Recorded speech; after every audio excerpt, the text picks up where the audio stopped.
Space 101.1 welcomes you to Broken, Alaska, the world's only ongoing improvised radio drama series. In a town of just 71 people, pretty much nothing escapes people's notice, like the relationship between Doc and Heather. Are they or aren't they? You know.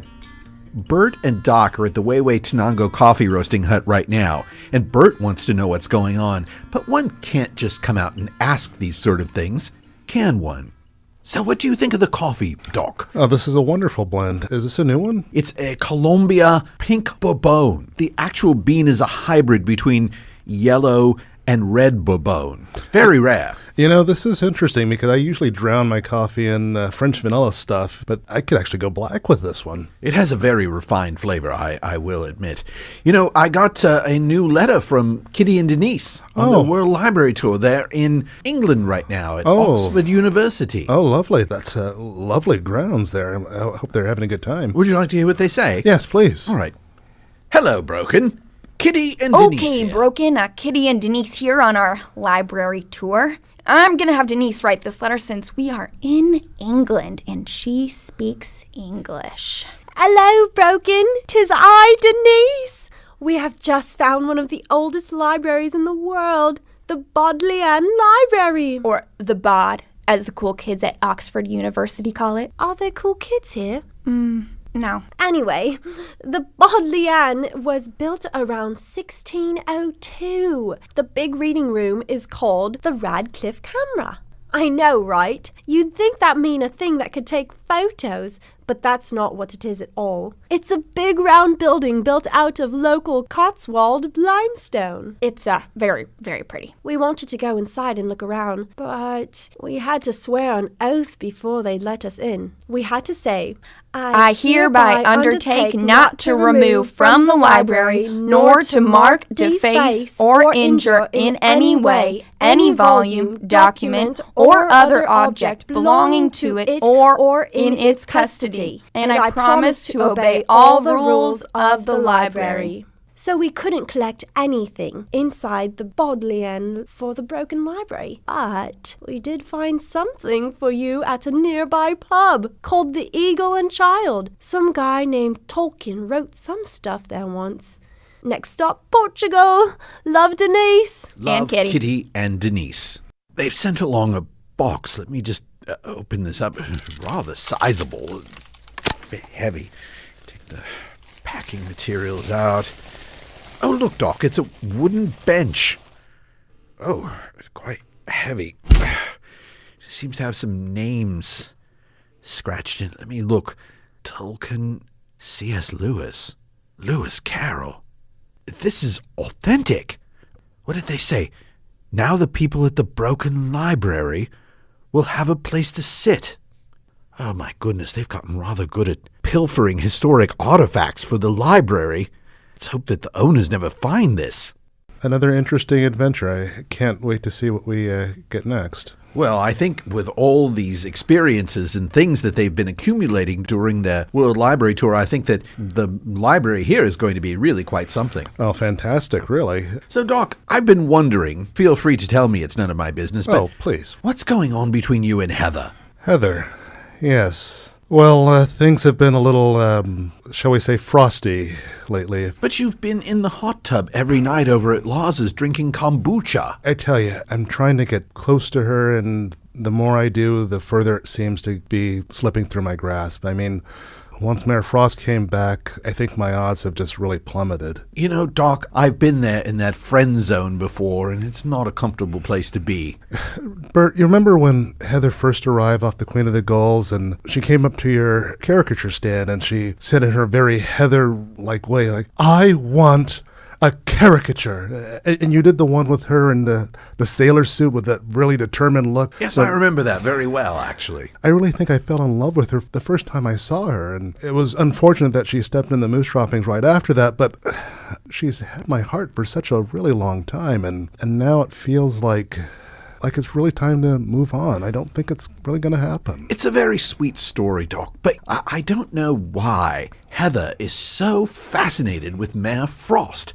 He's really not a very nice guy, and he doesn't treat her very well. No, And there are a lot of fish in the sea, Doc, and maybe you're just not sitting on the right pier, or perhaps you're not using the right bait. I think that the bait is getting old here, and I might just need to find a new place to fish.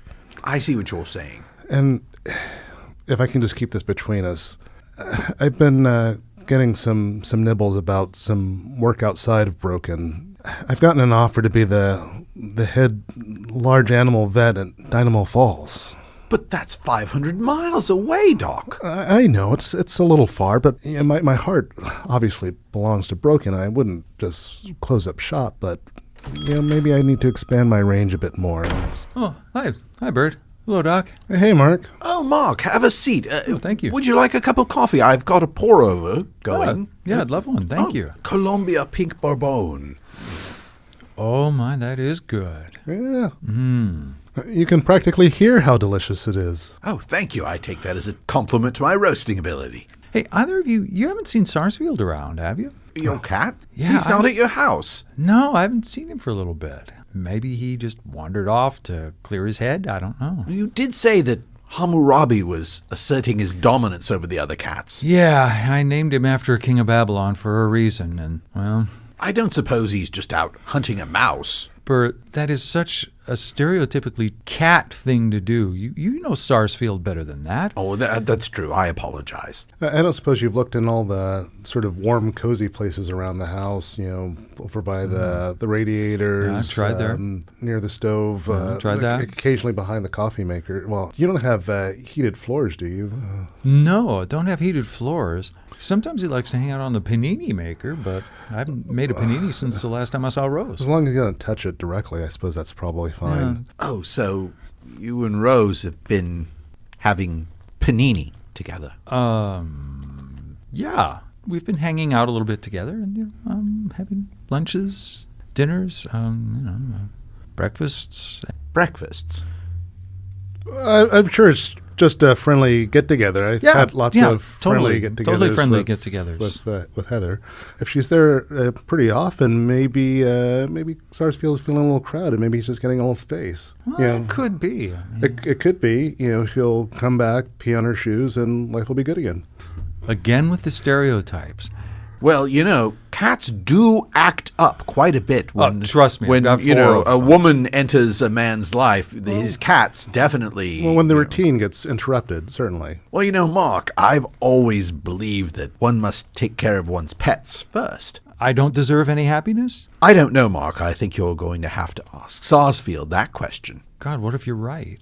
Well, I think there's a balance, right? I mean, we take care of our animals, and we take care of our own needs as well. He's had so much to say, and I just haven't had the time to listen to him. When was the last time you rubbed his tummy? Oh, it's been days. And has he been suggesting books for you to read? I've been ignoring him. Oh, God. I think I've driven him away. I am just saying, perhaps in Sarsfield's eyes, Rose has taken you away from him. But wait, Bert, Sarsfield is more sophisticated than that. There's certainly room for everyone in there. Oh, A cat has needs, Doc. Well, he does, and I've been neglecting them. Oh, God, I've got to go find him. Look, the other cats and I were looking. Would you please help us look for him? Absolutely, Mark. Yes, There's of course, nothing Mark. more important to me than reuniting you and Sarsfield. Do you have time right now? I've got this list of places that I've drawn up that we could look for him. And I've got Sarsfield's favorite book. I could read that. Yeah, I can do that, of course. It's a bit chilly. Let me put the coffee in to-go cups. Terrific. Oh, and here, let me give you some pocket volumes of poems. Just read these out loud. Sarsfield loves them. They're Seamus Heaney and W.B. Yeats. He loves those. I've highlighted his favorite parts. Yes, all right, let's go. Okay. Things are even more tense at Brick's mansion on the hill. Rose is trying to get into the lab to check on the mystery herb she inherited from Chester Tyrone, but the German scientists refuse to let her in.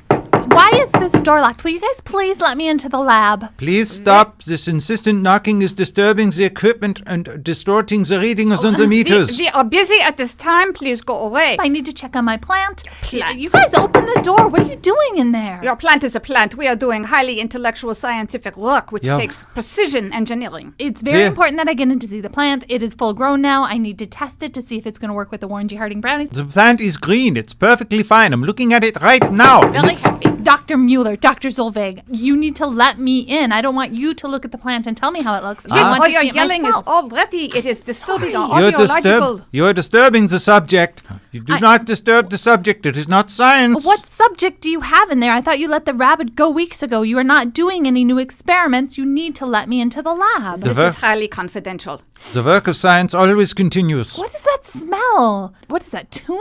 We had that for lunch. That is not of any of our business. What Absolutely we eat. right. It was lovely. We had a little lemon, a little sage with it. Go away. Please stop interrupting the I'm progress of going science. to continue to bang on this door until you open Don't it you and dare let do me that. in. Oh, why don't you go get her a plant and Ah, get her out all of right, here? all right, Well, fine. give If me that my would plant. get It rid is of it. a hydroponic zone. You can't All just right, get... here I am. I'm going to open the cover of the hydroponic container, and I am pulling the plant out of the nutrient supply system. Here I go. No. Look, Bring there on it your is. plant. Don't you Here, dare pull oh, the it's plant. getting Oh, all my- over my shoes. There's hydroponic I am going to solution. smooth Open out the this dirt at the door. bottom so we can Let squeeze it me through the door. in. Oh, I'm slipping on the hydroponic solution here. It's all over the place. It's ruined my shoes. What a mess. I've All been right. working on this for months. Liebchen, open the door. Undo the chain. Yes, open the and, door. And the 2 bolts. Okay, I'm undoing that. Only 4 inches. Ready? One, Open the door two, all the Three. way. Here you are. Oh my! No! Stuff my plant right through the Vegetable crack in matter the is door. very compressible. Relocking. Oh, you guys! You just smushed my plant right through this little crack opening in the door. The leaves have been smushed. Maybe next time you will not disturb us in the middle of our work. Though the respect is always one-sided with you, isn't it? Little gardener girl. Cannot believe two German scientists would do this to a plant that No, I've it's been working very on for true. months. Botany is not a science. It is gardening with an attitude. That is what it is. Cradle this poor plant in my arms until I can get it repotted now.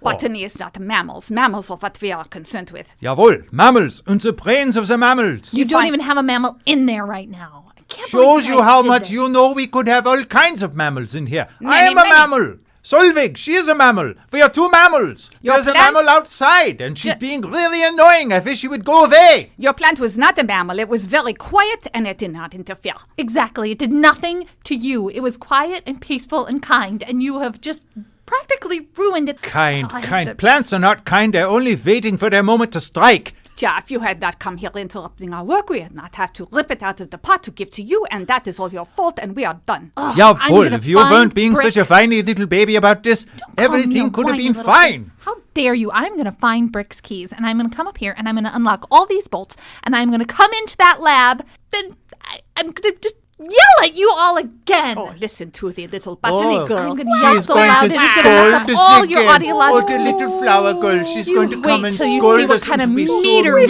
we bring to some us. dandelions to I am her. trembling in my shoes, which have got hydroponic solution all over them, so I don't want to hear any more about this plant.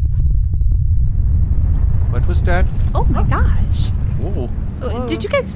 Oh, yes, is that you out there tromping up and down with those man-sized feet of yours? No, that is not my feet stomping. That was obviously a small earthquake. We get them sometimes in Alaska. That Dr. felt like a Solvik. tantrum to me. I think that was If the anyone same is having thing. a tantrum, doctors, it is you locked in that lab. We're being very calm and reasonable over here. Oh Yeah. God. I have to go. I have to go figure out how to save this baby plant. I need to repot it. It's full grown. I need to start testing it to see how much of it I'll need to use for the Warren G. Harding brownies. And oh God. Oh, look at the time. I only have an hour. I have to go to Austinville today and work on my taxidermy class. Good riddance, flower girl. Good we have riddance. nothing here Yeah. for you Why anymore. don't you go sell the roses by the dock? Go away. All right, I'm leaving, but the next time I come here, you guys, this door had better be open. And by the way, lady, my feet are perfectly proportioned to my height. Goodbye. Joey, using skills picked up during a hard Scrabble life on the streets of New York, is setting up homemade seismographs along Main Street in an effort to get to the bottom of the mysterious tremors. I'm going to adjust the vector coil here, and I got my ballpoint pen here so that right when the ground moves, I got my paper here. Oh, that is going to write so well there. It'll show exactly. Joey, what you got going there? George, how you doing? You got some real science project going there or what? There's been all these like mini little earthquake tremor things going on. Have you noticed them? I felt them. It's really kind of terrifying because I'm I'm in my mind, and all of a sudden there's stuff coming down from the ceiling. What you're doing now is you're setting up a seismometer? Yeah. You got to explain this to me. I had some science back in the day. When these little tremors happen, the seismometer measures how much the earth is quaking by recording these lines here that have the deptitude and the altitude of each tremor and the follicles that fall into the tremors. And notice the pen is flat on the paper. So it'll just start teetering as the tremor starts, and the pen will move up and down, and we will be able to measure the depth of the tremor. My science mind tells me that it's an up and down kind of a deal. That's how they work. Yeah. The pendulum thing is really cool because I've got stuff hanging in the shop, and whenever we have a little tremor, they move back and forth. Brilliant thinking, George. You and me, George, together. What a team. We got the scientific brain on booster. 'Cause you know what I think? I don't know what you think. I think that Canadian vampire Gordy, you know who I'm talking about? Yeah, I know, Gordy, yeah. He's been making all those holes. He's been drilling for all that oil that somehow he's just not finding nowhere. Okay. I think all that digging he's doing is going to cause the next big earthquake. I'm setting up these seismographs here along the streets with an Gotcha, old yeah. pen. We're going to measure them, and we're going to prove that every time we feel a tremor, it's getting worse and worse. You know, in 1964 was the big earthquake here, and it was a 9.2, and 139 people died. And you know how... No, can you imagine if 139 people died in Broken today? We don't have 139 people. Exactly. My We'd point. be all gone. We would be minus, 30, 40 people. So I am going to be measuring every one of these little tremors that are caused here. And you know what else? The story that we're doing here, with the research and the science and the climatical political implications, I think this is a national story. I think this is ready for the big time. I got to tell you, George, I've been thinking about heading back to New York City. You don't have to go to New York City to do that. My skills are not really appreciated here in this little podunk little town. I appreciate it. I love reading the Broken Bugle. Yeah? I mean, no, really, Joey. I mean, you know, by you having 2 pages now, I got more stuff to read. George, can you keep a secret? Pinky swear kind of deal. Yeah, because I Okay, just pinky got it. swear. All right, there we go. Oh, that's a strong pinky.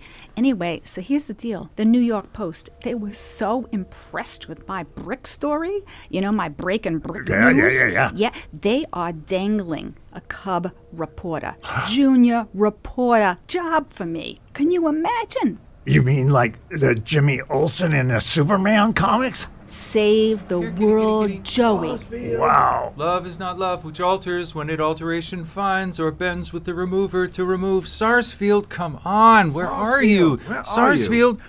Oh, hi, George. Joey. Hey, What's going on, guys? Well, what are you guys doing? we're doing science here. We're measuring the width and the depth of the little tremors we've been having. Well, as important it is to record earthquakes that may or may not destroy us all, the really important thing here is that we need to find Sarsfield. He's gone missing. Yeah, I haven't seen him for days. I've been roaming around town all afternoon. I've been reciting his favorite bits of poetry. No way, Sarsfield? I looked in the laundromat. I looked at the coffee roasting hut. No Not trace of him. there. Have you guys looked behind my shop? Because Sarsfield and Smokey hang out there once in a while. So have you looked back there yet? Good thought. And you know what, Mark? We didn't find Sheriff Jim to have Flash look for him. Oh, yes. Well, you know what? I brought my little collection of roaches from New York City with me, and once in a while I take one out and let him play with it.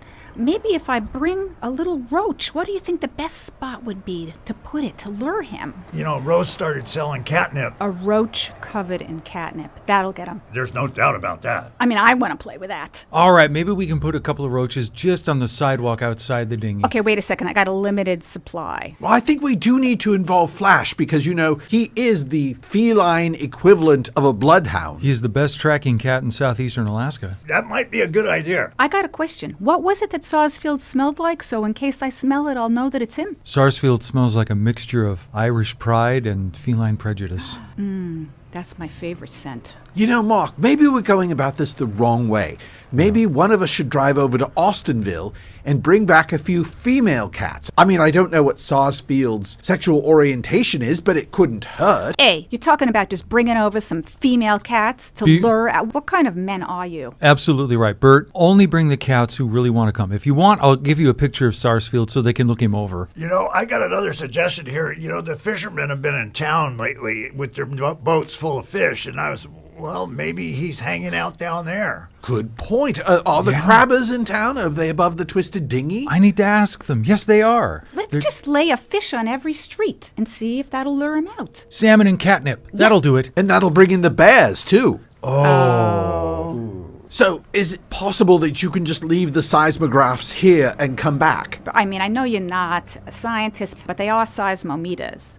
That's what they're called. Oh, I thought they were called seismographs. Sorry. No, it's No, okay. the graph is what's It makes a written graph. down. Yeah. Look, it's an easy mistake to make, but please, can we just clarify what we're going to do? Bert, you're going to go to Austinville, find willing cats who are willing to come and try and find Sarsfield. But only if they're willing. Only if they're willing. I'm going to get several prime roaches 5, and roll them 4. in catnip, put them Right. in specific places. George, you should also check that one big pothole that Joey almost drowned in a couple of years ago. right. Oh, yeah. Oh, no. Whoa, stop right there. I'm having a little PTSD. Stop right there about that hole. Take a moment, Joey. Yeah, breathe.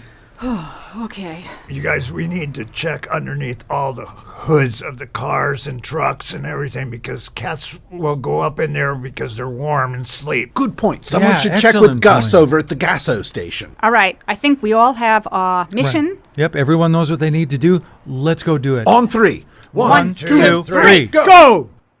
After a long, hard day of searching for the missing cat, the townsfolk have given up and gone home.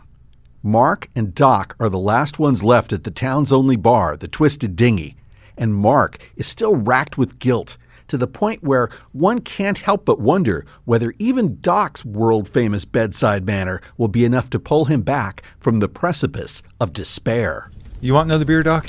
Sure, Mark, thanks. Oh, you're welcome. Cheers.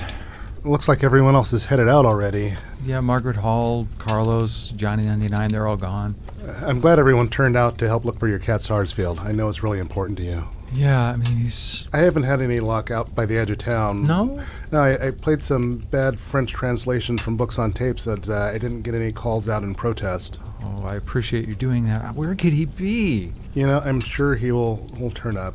But Sarsfield has been so loyal to me. He has always been there. I mean, you know, the first 3 chapters of my very first book, Sarsfield made such great revisions. He really had such an eyeline on who these characters were. I couldn't see them just yet. I need that cat's literary judgment. Maybe I've driven him away. I know I haven't been as attentive as I wanted to be. I've been talking with Pugsy a lot, too. Maybe he just feels neglected. Mark, you know, I've taken care of a lot of animals in my day, and I wouldn't worry about anything that you did as much as, you know, Sarsfield just wanting to do what he does. Oh, thanks, Doc. I know you're trying to be kind, but I've been such a rotten cat father lately. He's been the greatest cat you could ask for. No, Mark, you know, Sarsfield is healthy and he's really bright, and people know him around town. He'll turn up soon. I think Bert was right. I've been paying too much attention to Rose. I've been so selfish lately, making her paninis. It's out of balance. It's completely out of whack. No cat has ever run away from home over a panini. It's okay for you to meet your own needs too. My point is I've been neglecting my cat. I've been talking with Pugsy if I haven't been talking to Rose, and So Pugsy, has he been talking back? Yeah, we had a conversation last night. It went on for about 45 minutes.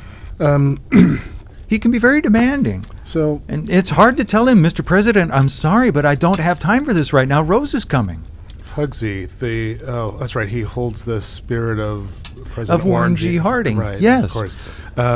So between Sarsfield's emotional needs and Pugsy's executive needs, does Pugsy / Warren G. Hardy have any thoughts about where Sarsfield might be? Oh, I've tried talking to Pugsy about Sarsfield, but Pugsy is always focused on what's going to happen next. He's always trying to tell me about what could be happening to the town. The town could collapse in fire. It could collapse in ruins. The harbor could rise up and we could be drowned into a tsunami. It's very hard to get him to pay attention to what's in front of him right at this very moment. And isn't that just absolutely typical of his presidency? Well, my reading of that would suggest yes, but, speaking of what's right in front of you, Mark, you've gone through a lot of, let's call it trauma, really. I mean, No, that's fair. what was done to the bookstore was just a travesty. And you weren't sleeping well before all this happened. No, I wasn't. I'm wondering if you might be really overstretched and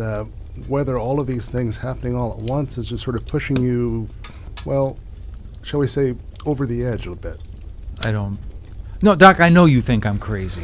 Well, but that's not really a term that we use these days, but I am concerned about your emotional well-being, for sure. I appreciate your concern, Doc, but I'm going to be so much happier when I get Sarsfield to come home. So let's stay with this for a moment here, Mark. There's some pieces that I think we need to start to put together here to see what's going on. I mean, Okay. So in the past you've talked about your mother as this wood spirit, and I'm your friend, but I'm also your physician, and I want to be delicate about this. The truth is really she abandoned you. Yeah, she really did. And as wonderful as Rose is, as an addition to this town, she abandoned you too. But she came back. And then there's Brooke. Yeah. I guess what I'm trying to say is with Sarsfield, granted, he's really intelligent, but he is a cat. And I want to prepare you. Well, sometimes cats don't come back. That's No, just what Sarsfield they do. has to come back. I understand that you want him to come back, But but he will come back. He's a sometimes- cat of the old code. He made a commitment. We have a bond, he and I, and he is coming back. Does he think you have a bond? I mean, Look, I don't know what issues you might have had with a cat that left you and didn't come back, but my cat is coming back, and It's- I will not rest until I go out there and find him. I need to bring him back. And frankly, Doc, I think you're projecting your own issues with women and relationships and hot tubs on me and my cat. I hear you, Mark. Just let's calm down. No, Let's I'm not going to calm down. I am going to go out there right now and look for my cat. Here are the keys. You can lock up when you leave. I'm going to go out there and find Sarsfield. Well, that's all the time we have for now. Thank you for joining us for Broken Alaska, radio's only improvised drama series on Space 101.1. Starring in this episode were Anthony Floyd as Doc Burgess, Mike Fuller as Bert and the announcer, Carrie Aguila as Rose, Carol Sparrer as Dr. Vilda Solveig and Joey, and Michael Crowley as Dr. Albrecht Mueller and Mark. It was written, edited, produced, and directed by Carrie Aguila and Mike Fuller. Music by Audionautics.com. We'd tell you what's coming up next time on Broken Alaska, but since it's improvised, you'll know as soon as we do.